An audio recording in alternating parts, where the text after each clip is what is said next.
This is Polarized Lens with Jennifer Merchan.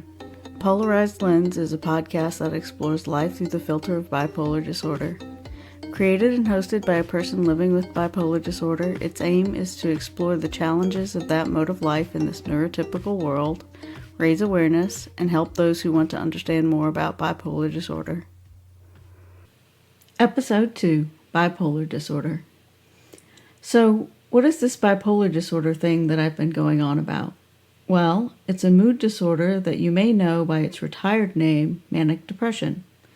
This is actually very helpful in that it names the two largest components of the disorder, mania and depression.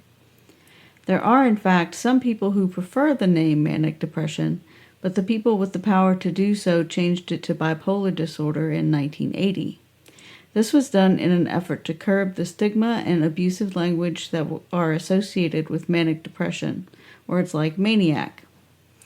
Bipolar disorder is more clinical and precise, but despite the name change, the stigma remains and so does the abusive language. The word bipolar has become slang for crazy in a world in which people know better than to use the word crazy, but can't be bothered enough to avoid being denigrating altogether. While it is sometimes used to mean unpredictably variable, like this weather is bipolar, this usage is still wrong and trivializes the disorder and the people living with it. But enough of that for now. Let's take a look at what bipolar disorder actually is, and more importantly, what it does to people living with it. It is an illness, diagnosed by a doctor, treatable by medications, but not curable.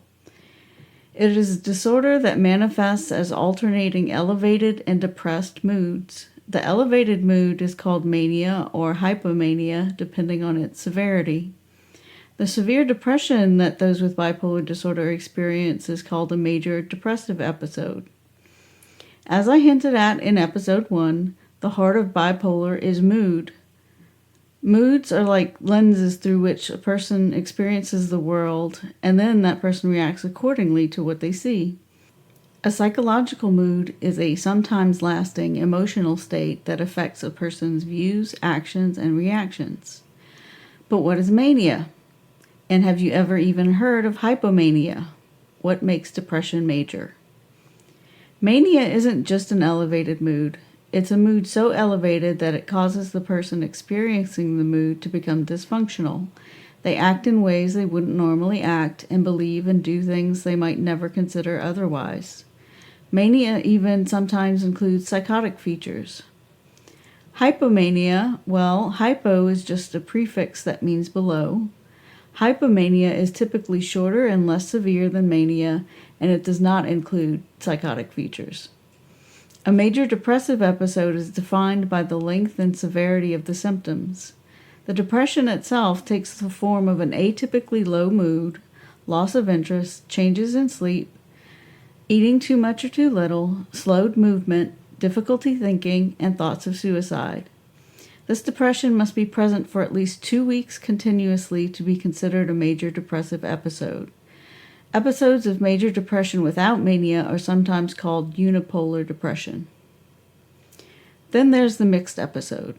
This is the mood that you are generally left on your own to discover. And when you experience it, it leaves enough of an impression that you are determined to find out what happened to you. To be fair, it's no longer even called a mixed episode, but a blank episode with mixed features, with blank being one of the 3 main moods, mania, hypomania, or depression. An episode with mixed features is just what it sounds like. Your hypomania gets invaded by sadness and despair, and you become a rage monster at the drop of a hat. Because there are no medical tests for it, bipolar disorder is not an easy diagnosis to make, but doctors seem to be getting better at it. When I was younger, the average age of diagnosis was about 30, typically after several misdiagnoses. Current statistics are more promising, with diagnosis coming in the teens or early 20s, often only shortly after a person begins exhibiting the symptoms and behaviors that are hallmark of the disorder. Early and accurate diagnosis is vital to effective treatment of bipolar. It is vital to the quality of life of the affected person. While doctors are getting better at diagnosis, they still make mistakes. Some common misdiagnoses of bipolar disorder include schizophrenia and borderline personality disorder. When you look to the older generation of people with bipolar disorder, you often find stories of misspent, wandering, or otherwise marred youth because of misdiagnosis or lack of diagnosis. No matter how many amusing anecdotes arise from this, they still represent unneeded suffering. Bipolar disorder is not easy to live with. There are actually 3 main types: bipolar 1, bipolar 2, and cyclothymia. Bipolar 1 is considered the most serious form of the disorder because of the severity of full-blown mania and the possibility of psychotic episodes. Bipolar 2 typically manifests with hypomania and a prevalence of depression. Cyclothymia is characterized by variable hypomanic and mild depressive moods for at least 2 years, with fewer than 8 weeks of stable mood. Episodes with mixed features aren't particular. They can even occur in unipolar major depression. What does a manic episode feel like? A clinical psychologist with bipolar disorder described her first manic episode in a book that was first published in the mid-1990s.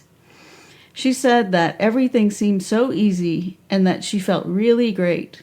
She felt she could do anything. Everything made perfect sense, but in a cosmic way.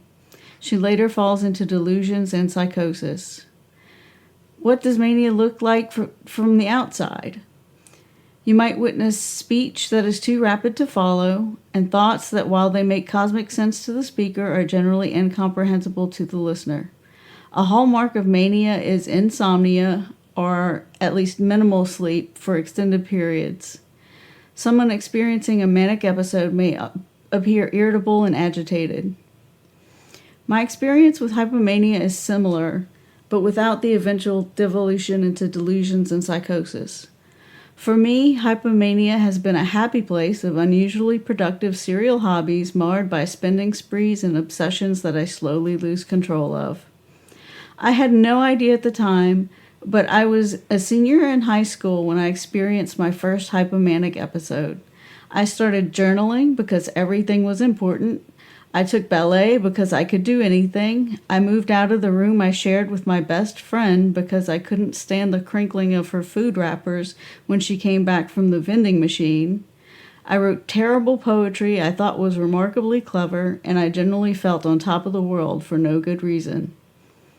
While time tends to fly during mania and hypomania, with depression you feel pinned down like a butterfly in a display case. Life seems unbearable, and suicidal ideation can become a weird coping mechanism. What does depression look like from the outside? Loss of interest in things a person once enjoyed, sleeping all the time, and general withdrawal from the world. But while mania and hypomania tend to present the same way in everyone, depression shows more variety. Why is it so important to establish the types of bipolar disorder? Remember how I said in episode 1 that my treatments didn't work until I was labeled correctly? This is why. Without the correct diagnosis, treatment can range from pointless to actively harmful. I was initially diagnosed with major depressive disorder rather than bipolar 2 and was given antidepressants without mood stabilizers. This triggered hypomanic and mixed episodes. This state of affairs is exactly what landed me in the hospital for 3 weeks, where I was quickly diagnosed and started on lithium. So, as it happens, hospitalization was one of the best decisions I ever made. The experience itself was certainly not enjoyable, but having an accurate diagnosis and being properly medicated changed the course of my life. In one sense, the change was sudden. The lithium immediately quieted my mind for the first time in a very long time. In another sense, the change was painfully slow. It took nearly 10 years to feel ready to keep a normal full-time work schedule again. I went from a diagnosis of unipolar major depression with generalized anxiety to bipolar 2 disorder. I don't know if the anxiety diagnosis was retained then, but panic disorder with agoraphobia is part of my diagnosis now. This is called a comorbidity. Some common comorbidities for bipolar disorder are anxiety, ADHD, PTSD, and substance abuse. Now head on over to the blog on polarized-lens.com for a list of resources, because this is an intentionally oversimplified explanation of a very complex illness. No matter how much you learn about bipolar disorder here or elsewhere, you still need a doctor for diagnosis and treatment. Thank you for listening. This has been Polarized Lens with Jennifer Merchan. If you are experiencing a mental health crisis, don't hesitate. Call 988 and connect with someone who can help. Don't go down that road alone.